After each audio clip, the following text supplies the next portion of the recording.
Hello friends, চলে এসেছি অন্যতম সেকেন্ড সাইট সিন বলতে পারো। এটা হচ্ছে শিচংয়ের নামথিং পোখরি।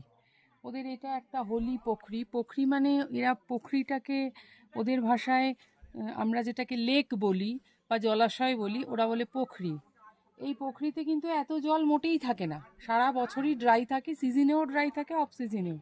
যেহেতু তিস্তায় জলস্তর বেড়েছে, ওই জন্য এই পোখরি পুরো ভর্তি হয়ে গেছে। শোনা যায় নাকি এখানে হিমালয়ান স্যালামেন্ডার পাওয়া যায়, তবে অবশ্য আমি কোনো স্যালামেন্ডারের খোঁজ পাইনি, অনেকেই পাইনি, তবে পাওয়া যায় সম্ভবত। আমাদের স্থানীয় ড্রাইভারকে জিজ্ঞেস করছিলাম, ও বলল যে বর্ষাকালে দু একটা স্যালামেন্ডার এখানে পেলেও পাওয়া যেতে পারে। এটা খুব হোলি জায়গা, পুরো পাইন ফরেস্ট দিয়ে ঘেরা। টপে একটা মন্দির আছে, সেই মন্দিরে যদি যেতে পারি, নাও যেতে পারি, তোমাদের ছবি দেখাবো অ্যাটলিস্ট। আমি যদি উঠতে নাও পারি, কারণ আমার পায়ে তো চোট আছে একটু।